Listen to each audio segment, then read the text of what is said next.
If you're setting sail from Roanoke Island in North Carolina, the Outer Banks is the last thin stretch of land blocking you from the Atlantic Ocean. And if you want to get out on the open sea, you have to cross what many sailors consider hell on water, Oregon Inlet. It makes me nervous even thinking about going across Oregon Inlet when the wind's blowing. It's enough to keep you up at night thinking about it. Clearly a lot of trauma around passing through this area, and it's completely understandable. One said Oregon Inlet has a reputation as bad as the Kremlin. This narrow gap is infamous among local fishermen for its treacherous waters. It's caused dozens of shipwrecks along the Carolina coast, helping the region live up to its ominous nickname. The Graveyard of the Atlantic. I'm Anissa Khalifa. This is The Broadside, where we tell stories from our home at the crossroads of the South. This week, North Carolina's deadliest body of water, and how local fishermen are navigating its risky depths.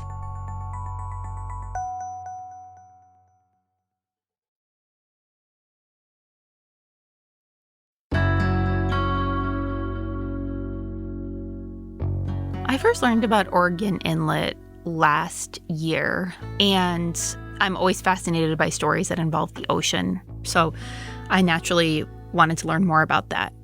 This is freelance journalist Emily Cataneo. She recently reported a story about one of the most dangerous waterways in the United States for The Assembly, an online news outlet. Earlier this year, Emily set off from Raleigh, North Carolina with one mission: drive as far east as possible. So if you drive from Raleigh east towards the Outer Banks, you will hit the Whalebone, which is the intersection where if you turn left or north, you'll head up towards Nag's Head and Kitty Hawk and Kill Devil Hills and eventually hit Currituck and such. But Emily turned right. If you turn right, you'll be heading south onto the part of the Outer Banks that's really just like a narrow strip of sand, and you will eventually hit Oregon Inlet. And that was her destination, Oregon Inlet.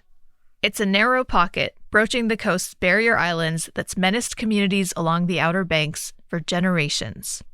The area has had a really bad reputation as a very dangerous area for seafaring, basically since first contact, since the beginning of British colonization of North Carolina.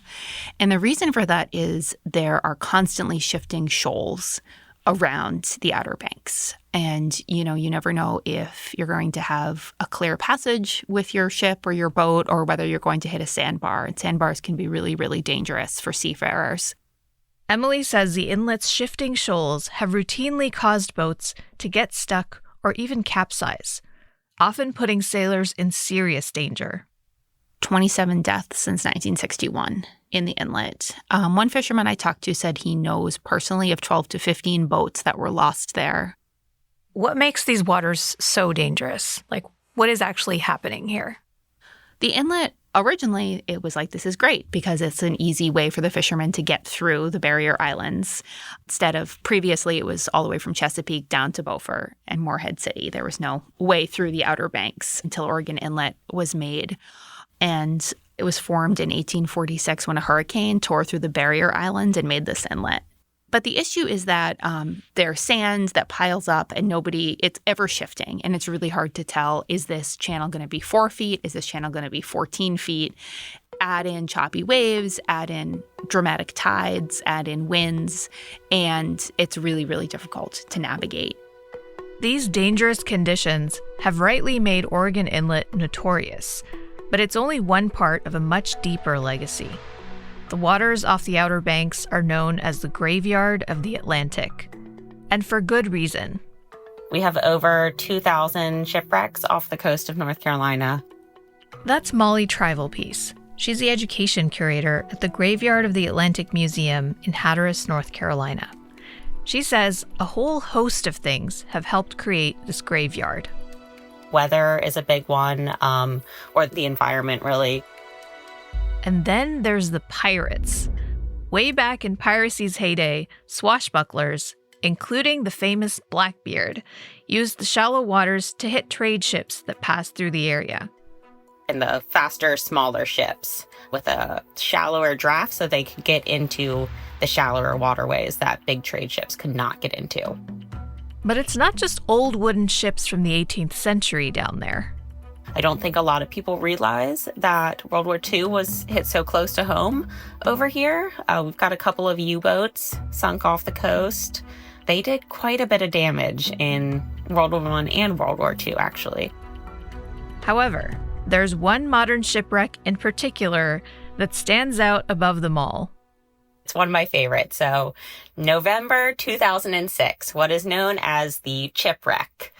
So, there was a container ships off the coast, and I think it was a nor'easter.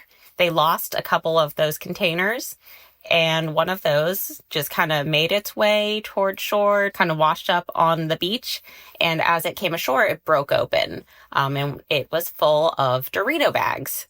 Powerful Atlantic storm against a giant ship carrying Doritos. When I showed up, there were people getting boxes of Doritos and the container. So there was just hundreds or like thousands of Dorito bags all along about 2 miles of the coast of the beach. And locals came and just swooped them up before the Park Service even knew about it. Word had spread between all the locals, and they came and just scooped up as many Dorito bags as they could. And, they were still sealed, so they were still good to eat. Yeah, that's incredible. Yeah. There was a lot of Doritos for a while down here. When Emily Cataneo visited Oregon Inlet, she didn't find any Dorito bags on the shore. But she did come across a group of local fishermen with years of experience navigating these deadly waters. Wanchese is an industrial fishing town on Roanoke Island, and it's a really cool atmosphere. There are different fish houses along the water there, and the day that I went, it was a Saturday. There were a lot of guys hanging out in the fish house. They were smoking, they were talking. Flounders tomorrow. Gotcha. And ribbon fish. Gotcha. What kind of fish are those? Those are jumping mullets. Oh, okay. Finger mullets. You'd smoke a pack of cigarettes. Going down there, biting your finger. Look at my fingernails. I mean, you bite your finger. It's a habit that you can't get at. And when you're offshore... I talked to Mark Vrablik, who's the vice president and general manager of Etheridge Seafood. And one of my big takeaways from Mark was how entrenched the stories of trauma in the inlet are in this community. I've seen a lot of boats going out there, and 4 boats go, then the 5th boat goes, and a Hawaii 5-0 wave comes and washes their windows out and destroys everything in their boat. And just the language that he used in talking about these experiences was really striking. He kept calling it spooky. Hope that inlet looks all right. If we can just get to that bridge, I don't care what happens in. I know we're okay, but because we've seen boats upset, we've seen people drown. They all had horror stories. Every single one of them had a tale to tell. I have a lot of experience with Oregon Inlet. I also talked with Robert Hansen. He's a commercial fisherman who works for Etheridge Fish House in Wanchese. I've lost a boat there. I've almost lost my life during that. His boat was called the Foxy Lady. And on Thanksgiving in 2001, his boat rolled upside down, and he spent 25 minutes in the water, which in November on the Outer Banks is really cold.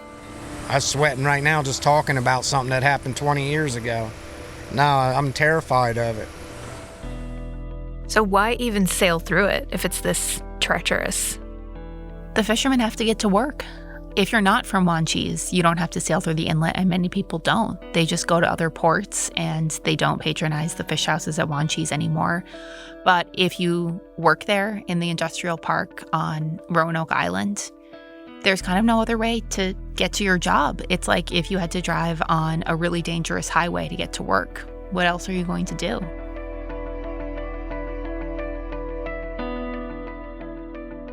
When we come back, the story of one man who took that dangerous highway to work and never came home.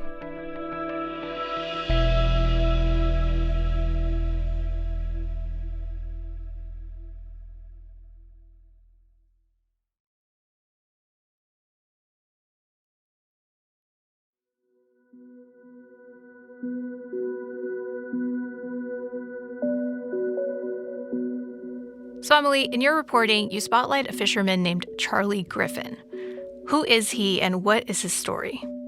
Charlie Griffin was a fisherman who worked out of Wanchese, and he had some national fame because he had starred in a reality show called Wicked Tuna about bluefin anglers. My name is Charlie Griffin. Everybody calls me Griff. I started fishing when I was a pretty young boy, and have spent my entire life on the Outer Banks. And I hope we get that right. Last March, Charlie Griffin and his friend had been hired to deliver a boat from Virginia Beach. And Charlie took the boat through Oregon Inlet, and he didn't show up. He didn't show up in Wanchese. You know, we just assumed that everything was fine. You know, he's been coming in and out of that inlet since he was 9 years old. This is Jake Griffin, Charlie Griffin's son. Fast boats, slow boats, empty boats, heavy boats, just been in and out of his whole life. But by 11 o'clock, when he hadn't showed up, they started to get worried. Jake texted him, and the text bounced back. The next morning, he still hadn't shown up, and Jake told me that he drove down to the beach on the south side of the inlet to look and see if he could find any sign of his father. Found a boat cushion and a diesel jug, and knew then what it was. And that's when he knew, okay, the boat wrecked. Once I saw that I couldn't go down the beach anymore, something was telling me not to go down the beach. And he waited a few more hours, but he kind of already knew. And then the Coast Guard confirmed that his father had died in the inlet trying to get that boat through there. And he said in winter, which is when I interviewed him, it's even worse because there are so many fewer days when you actually can go out that you make decisions where you're like, well, the conditions aren't ideal, but they'll probably be worse tomorrow, so I'm going to push it and I'm going to go out. And I still had to make a living coming in and out of here. And there ain't a trip that I go across that bar I don't think about my dad. And it don't break me down, and there ain't a day that I wake up and I don't start my day out thinking about walking across that dune. It's his job. He's a fisherman, and there's no other way to get from Wanchese to the open sea unless you want to go all the way down Pamlico Sound and go out at Morehead City.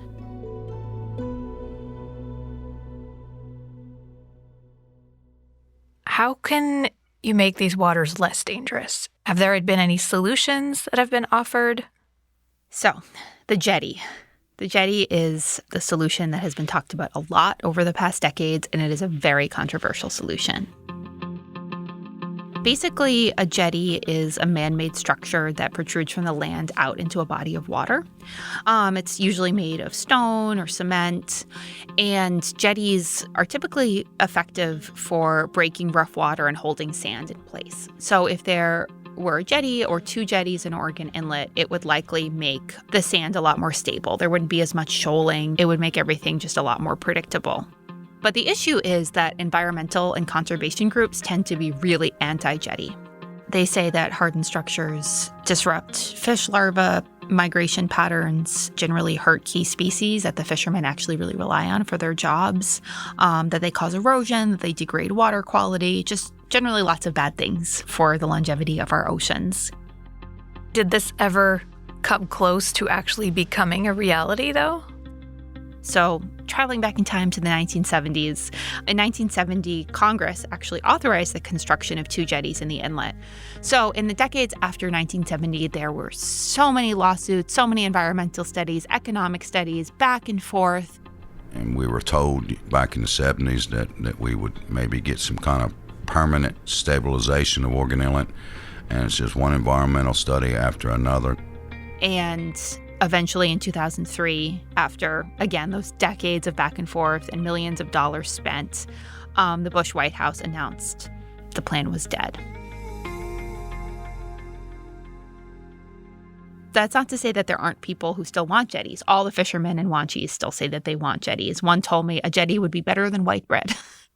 So in the absence of a jetty, are there any other workarounds or other potential solutions? Yeah, so there is one major improvement in the inlet that's happened over the past decade, and that is the dredge. So a dredge is a boat that basically sails around scooping or dragging sand, which helps prevent those shoals that I mentioned earlier that are really dangerous. So the dredge is a boat named Miss Katie.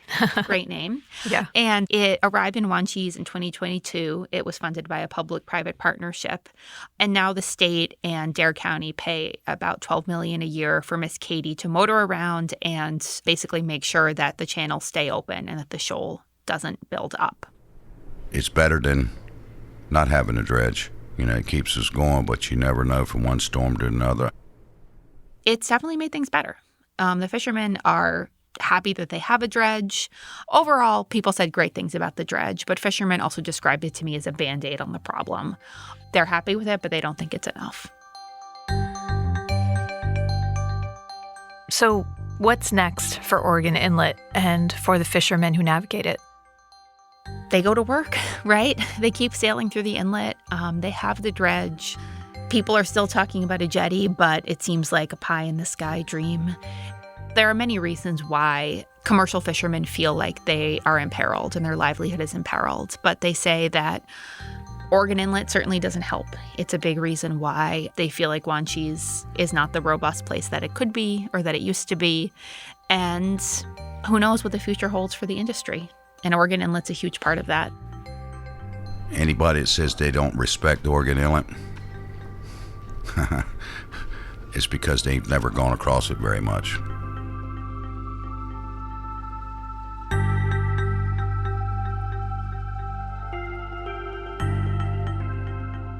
This episode of The Broadside was a co-production with The Assembly. If you'd like to read Emily Cataneo's article about the Oregon Inlet at their website, we've dropped a link in the show notes. Charlie Shelton Ormond is our producer. Jared Walker is our editor. Our executive producer is Wilson Sayre. The Broadside is a production of WUNC North Carolina Public Radio and is part of the NPR network.